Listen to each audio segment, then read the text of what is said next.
मागील व्हिडिओमध्ये आपण मॅथमॅटिकल लॉजिक या चॅप्टरमधील statement, truth value of statement आणि त्यावर आधारित काही एक्झाम्पल्स बघितली. आताच्या व्हिडिओमध्ये आपण लॉजिकल कनेक्टिव्ज, त्या सिम्पल अँड कंपाऊंड स्टेटमेंट, त्यानंतर काही कनेक्टिव्ज आहे ते बघणार आहोत. Okay. Logical connectives, simple and compound statements. The words or phrases which are used to connect two statements are called logical connectives. And, or, if then, if and only if, not are logical connectives. Okay. तर आपल्याला ह्या mathematical logic या चॅप्टरमध्ये काही logical कनेक्टिव्ज आहे की ज्यामध्ये and आहे, or आहे, if then, if and only if आणि नॉट हे काही लॉजिकल कनेक्टिव्ज आहे. थोडं पुढं गेल्यानंतर तुम्हाला म्हणजे हे काय आहे नेमकं ते थोडं पुढं गेल्यानंतर कळेल. आधी थोडे कन्सेप्ट शिकून घेऊ. आता simple and compound statements. A statement which cannot be split further into two or more statements is called simple statements. Okay. म्हणजे जे स्टेटमेंट आहे ते दोन किंवा दोनपेक्षा जास्त स्टेटमेंटमध्ये आपण त्याला स्प्लिट करू नाही शकत. ते काय असतात? सिम्पल स्टेटमेंट असतात. सपोज आय ड्रिंक वॉटर, हे काय सिम्पल स्टेटमेंट आहे की याला मी दोन किंवा दोनपेक्षा जास्त स्टेटमेंटमध्ये त्याला नाही स्प्लिट करू शकत. ओके. त्यानंतर if statement is combination of two or more simple statements then it is called a compound statement. Compound statement म्हणजे काय की जे स्टेटमेंट दोन किंवा दोनपेक्षा जास्त सिम्पल स्टेटमेंटनी कनेक्ट केलेले असतात, कंबाईन केलेले असतात, त्यांना आपण काय म्हणतो? कंबाईन स्टेटमेंट म्हणतो. For example, 3 is prime number and 4 is an even number. Okay. आता आपल्या सर्वांना माहिती आहे की 3 हा प्राईम नंबर आहे आणि 4 हा इव्हन नंबर आहे. म्हणजे यातलं पहिलं जे स्टेटमेंट आहे ते काय आहे? 3 इज अ प्राईम नंबर, हे पहिलं स्टेटमेंट. आणि यात दुसरं स्टेटमेंट काय आहे? 4 इज अन इव्हन नंबर. आणि हे जे दोन स्टेटमेंट आहे हे कशाने कनेक्ट केलेले? अँडने. कशाने कनेक्ट केलेले? अँडने. म्हणजे काय? It is a compound statement. कारण की हे कशाने कनेक्ट केलं आहे? Connected by and. म्हणजे इथं काय यूज केलेलं आहे? अँड यूज केलेलं आहे. ओके. त्यानंतर सपोज आता 3 is prime number. Okay. 3 is prime number म्हणजे हे काय? It is a simple statement. याला आपण स्प्लिट नाही करू शकत. दोन किंवा दोनपेक्षा जास्त स्टेटमेंटमध्ये याला आपण स्प्लिट नाही करू शकत. म्हणजे हे काय? सिम्पल स्टेटमेंट आहे. ओके. आता या चॅप्टरमध्ये तुम्हाला काही कनेक्टिव्ज आहे. काही म्हणजे काय? आधीच मी मेन्शन केलं आहे. And, or, if then, if and only if आणि नॉट हे काही लॉजिकल कनेक्टिव्ज आहे की जो काही पूर्ण मॅथमॅटिकल लॉजिक हा चॅप्टर आहे ह्या कनेक्टिव्जवरच तुम्हाला तो शिकायचा आहे. ओके. तर त्यातलं पहिलं जे कनेक्टिव्ह आहे ते कोणतं आहे? कंजक्शन. ओके. आता यामध्ये काय आहे? If two statements are combine using the connective and then it is called as a conjunction. म्हणजे कंजक्शनमध्ये काय होतं की जे स्टेटमेंट आहे ते अँडनी कनेक्ट केले जातं. ओके. अँड या वर्डनी कनेक्ट केले जाते. म्हणजे दोन जे स्टेटमेंट असतील ते कशाने कनेक्ट केलं जाईल? अँडनी कनेक्ट केलं जाईल. त्यावेळेस ते काय असणार आहे? कंजक्शनचा असणार आहे. म्हणजे जे कनेक्टिव्ह आहे अँड हा काय? कंजक्शनचा कनेक्टिव्ह आहे. हे लक्षात ठेवायचं. In other words, if P and Q are two statements then P and Q is called as conjunction. Okay. म्हणजे इथं तुम्ही लक्षात ठेवताना काय लक्षात ठेवणार की अँडसाठी सिम्बॉल हे तुम्ही लक्षात ठेवायचे. ओके. त्यानंतर it is denoted by P हे सिम्बॉल बघा आणि क्यू म्हणजे अँडसाठी आपण हे सिम्बॉल यूज केलेले. ओके. त्यानंतर त्याला आपण रीड कसं करतो? And it is read as P conjunction Q or P and Q. म्हणजे तुम्हाला जे रीड करायचं असेल ते करू शकते. दोन दिलेले तुम्हाला पद्धती त्यातल्या. पी कंजक्शन क्यू दिले आणि दुसरी काय दिले? पी अँड क्यू असंही म्हणू शकता. Okay. The conjunction P and Q is said to be true if and only if both P and Q are true. आता याच्यासाठी ट्रूथ टेबल आहे. हा ट्रूथ टेबल तोंडपाठ ठेवायचा आहे. म्हणजे त्यामुळे तुम्हाला एक्झाम्पल लवकरात लवकर सॉल्व करता येतील. आणि तोंडपाठ म्हणजे काय, त्यात काही खूप अवघड नाही आहे, ते अल्टिमेटली ॲटोमॅटिकली ते तुमच्या लक्षात राहील. इथं फक्त एकच लक्षात ठेवायचं आहे की ट्रू ट्रू असेल तर ट्रू असतं, अदर केसमध्ये काय फॉल्स आहे. इथं काय टीचं टी असतं, अदर केसमध्ये काय दिलेलं आहे एफ दिलेलं आहे. ओके, आता हे पण लक्षात ठेवताना कसं, इथं बघा P Q first 2 times T, म्हणजे इथं टी, त्यानंतर त्यानंतर 2 टाइम्स काय घ्यायचं फॉल्स लिहायचं एफ एफ. ओके, क्यूची लाईन लिहित असताना काय करायचं, एकदा टी एकदा एफ, एकदा टी एकदा एफ. ओके, हे बघा पीसाठी काय, पी या स्टेटमेंटसाठी 2 टाइम्स टी. ओके, आणि त्यानंतर 2 टाइम्स एफ. क्यूसाठी काय करायचं, टी एफ टी एफ, म्हणजे एकदा टी एकदा एफ, एकदा टी एकदा एफ. ओके, आता P and Q, T means T, other केसमध्ये फॉल्स. ओके, इथपर्यंत समजलं. आता आपण दुसरा जो कनेक्टिव्ह आहे डिजेक्शन, म्हणजे हे ऑरसाठी यूज केलं जातं ही connective. If 2 statements are combine by using the logical connective or then it is called as disjunction. Okay, म्हणजे ज्यावेळेस 2 स्टेटमेंट हे ऑरनी कनेक्ट केलेले असतात त्यावेळेस ते समजून जायचं की ते डिजेक्शनमधले. आता त्यामध्ये पण पुढं बघूया. In other words, if P Q are 2 statements then P or Q is called as disjunction. Okay, and it is denoted by P or Q. म्हणजे ही सिम्बॉल बघा, आधीच्या याच्यामध्ये म्हणजे लक्षात ठेवायला काय उलटा व्ह्यू होता, कंजक्शनमध्ये उलटा व्ह्यू होता, आणि आता डिजेक्शनमध्ये काय आपला व्ही आहे, normal V. Okay, small symbol आहे V.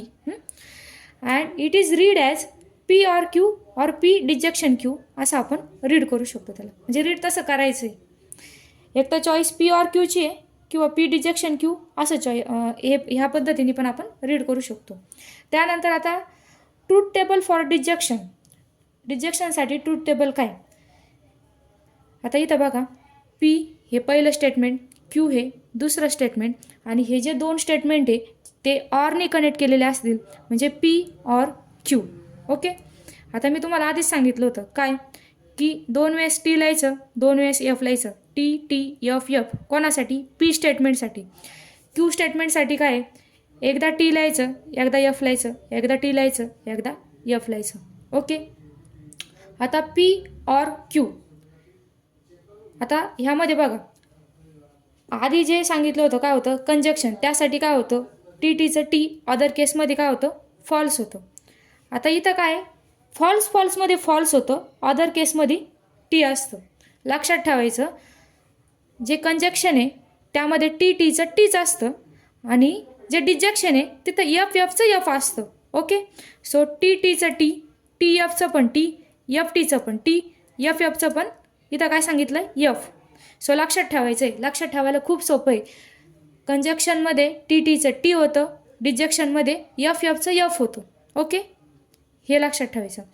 The disjunction P or Q is false if and only if both P and Q are false. हे बघा both Q P and Q, both P and Q बघा F तिथं F आहे, म्हणजे इथं तुम्हाला शॉर्टमध्ये दिलेलं आहे की ज्यावेळेस दोन्ही पी आणि क्यू हे स्टेटमेंट फॉल्स असतील त्यावेळेस आपल्याला त्याचा जो पी ऑर क्यूचा जो टेबल आहे त्यामध्ये त्याची जी काही व्हॅल्यू असेल ती काय येणार आहे एफ येणार आहे. ओके, त्यानंतर तिसरं जे कनेक्टिव्ह आहे त्याला आपण कंडिशनल म्हणतो, त्याला इम्प्लिकेशन असंही म्हटलं जाईल. शक्यतो कंडिशनलच जास्त फेमस वर्ड आहे किंवा सर्वजण वापरतात. If 2 statements are combine by using connective if then it is called as conditional or implication. Okay, म्हणजे जर एखाद्या 2 स्टेटमेंट आहे सपोज ज्याची स्टार्टिंग इफपासून झाली आणि त्यानंतर देनचा पण यूज झाला आहे, if I study hard then I get success. जर मी अभ्यास केला तर मला सक्सेस भेटणार आहे, म्हणजे काय इफ देन, जर तरचं वाक्य आहे इफ देन. ओके, त्यावेळेस काय आहे कंडिशनलचं स्टेटमेंट येतं. Okay, in other words if P Q are 2 statements then if P then Q is called as conditional. Okay, ही याची डिफिनेशन. आता हे डिनोट कसं केलं जातं? It is denoted by P conditional Q, P implies Q. हे बघा, याच्यासाठी ॲरोचं सिम्बॉल आहे किंवा हाय ॲरो आपण यूज करू शकतो. Okay. And it is read as P implies Q, if P then Q असंही आपण रीड करू शकतो. रीड करण्याची पद्धत काय? पी इम्प्लाइज क्यू किंवा if P then Q. Okay. आता त्यासाठी पुन्हा काय? ट्रूथ टेबल आहे. सो ट्रूथ टेबलमध्ये काय आहे? 2 स्टेटमेंट्स आहे, पी क्यू. आणि इफ पी देन क्यू किंवा पी इम्प्लाइज क्यू असं पण आपण त्याला रीड करतो. आता मी ऑलरेडी आधीही सांगितलं आहे तुम्हाला की 2 टाइम्स टी 2 टाइम्स एफ. त्यानंतर मग बघा T T F F. Okay. क्यूसाठी काय? एकदा टी एकदा एफ, एकदा टी एकदा एफ असे लक्षात ठेवू शकता. आणि पी इम्प्लाइज क्यू हा जो कॉलम आहे त्यासाठी काय आहे? टी टीचं टी, टी एफचं एफ, एफ टीचं टी, एफ एफचं T. Okay. So P implies क्यूमध्ये फर्स्टवालं टी आहे, सेकंडवालं एफ आहे, त्यानंतर टी पुन्हा टी. ओके. आता इथं थोडी एक शॉर्ट नोट बघू आपण.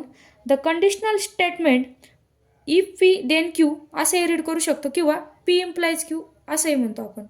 Is false. मी काय सांगितलं बघा, the conditional statement P implies Q असंही रीड करू शकतो किंवा if P then Q is false only if P is true and Q is false. बरोबर. म्हणजे जे पहिलं स्टेटमेंट आहे ते ट्रू आणि दुसरं फॉल्स असं असेल तर त्याची ट्रूथ व्हॅल्यू काय येते? म्हणजे जे पी इम्प्लाइज क्यू त्या कॉलममध्ये त्याची व्हॅल्यू काय येते? एफ येते. ओके. आता अदरवाईज इट इज ट्रू म्हणजे बाकी सर्व ठिकाणी त्याची काय येते? ट्रूथ व्हॅल्यू टी येते. आता इथं जे पी आहे, here P is called hypothesis or antecedent and Q is called conclusion or consequence. Okay. आता त्यानंतर आपण पुढले कनेक्टिव्ज बघू. आता if 2 statements are combine using the logical connectives if and only if, then it is called as biconditional. It is denoted by P. इथं बघा arrow बघा, हा म्हणजे दोन्ही साईडला काय ॲरो आहे? 2 सायडेड ॲरो. आणि इथं पण बघा 2 सायडेड ॲरो, पी आणि क्यू पण दिलं आहे. याला आपण रीड कसं करू शकतो किंवा कसं रीड करतो? पी बाय कंडिशनल क्यू और P if and only if Q. Okay. त्यानंतर आता याचे आपण ट्रूथ टेबल बघूया. हे पी स्टेटमेंट, हे क्यू स्टेटमेंट. ओके. आणि त्यानंतर हे पी बाय कंडिशनल क्यू. आधीच सांगितल्याप्रमाणे 2 टाइम्स टी टी टी, त्यानंतर 2 टाइम्स एफ एफ एफ, त्यानंतर T F T F. Okay. आता इथं काय टी टी आहे. ओके. सो त्यासाठी पण टी होईल. त्याच्यानंतर इथं टी आहे, इथं एफ आहे, इथं एफ आलं, इथं एफ, इथं T. So P biconditional Q या कॉलममध्ये त्याची व्हॅल्यू एफ आली, त्यानंतर एफ एफसाठी टी आली. म्हणजे लक्षात ठेवण्यासाठी काय? Biconditional statement. Okay. Biconditional statement P if and only if Q is true if P and Q have same truth value, otherwise it is false. म्हणजे हे बघा दोन्ही ट्रूथ व्हॅल्यू काय? इथं टी आहे, इथं टी आहे, त्यावेळेस टी, किंवा इथं एफ आहे, इथं एफ आहे, त्यावेळेस पण टी, अदरवाईज त्या काय आहे? एफ आहे. Okay. So next negation of statement. हे 5th नंबरचं. For any given statement P there is another statement which is defined to be true when P is false. Okay. And false when P is true is called the negation of P and it is denoted by negation P. म्हणजे यामध्ये काय सांगायचं आहे की एखादं तुम्हाला statement दिलं असं आणि त्याला जर तुम्ही निगेटिव्ह केलं, निगेटिव्ह स्टेटमेंट केलं, तर निगेटिव्ह म्हणजे काय? सपोज एखादं आधी स्टेटमेंट ट्रू आहे त्याला तुम्ही काय करू शकता? फॉल्स करू शकता. म्हणजे त्याचं काय केलं? निगेशन केलं. किंवा एखादं स्टेटमेंट फॉल्स आहे त्याला तुम्ही ट्रू करू शकता. ओके. तर त्यावेळेस ते काय होईल? ते पण निगेशनमध्ये येईल. आता त्याच्यासाठी ट्रूथ टेबल बघू. त्याआधी it is denoted by negation P. निगेशनसाठीचा सिम्बॉल बघून घ्या एकदा. आणि truth table for negation P, negation P. इथं टी असेल तर फॉल्स त्याची ट्रूथ व्हॅल्यू असते, फॉल्स असेल तर त्याची ट्रूथ व्हॅल्यू टी असते. आणि सर्वात महत्त्वाची नोट आहे इथं, negation of a statement is the statement itself. म्हणजे आधी एखादं आपलं स्टेटमेंट असेल, त्याचं आपण निगेशन केलं आणि त्याला पुन्हा निगेशन केलं तर आपलं ओरिजिनल स्टेटमेंट भेटणार आहे. म्हणजे सो आय होप तुम्हाला आत्तापर्यंत मी जे काही 5 कनेक्टिव्ह सांगितलेले ते तुम्हाला समजलं असतील. आणि पुढील व्हिडिओमध्ये आपण यावर आधारित काही एक्झाम्पल्स बघूया आणि भेटू आपण पुढल्या व्हिडिओमध्ये.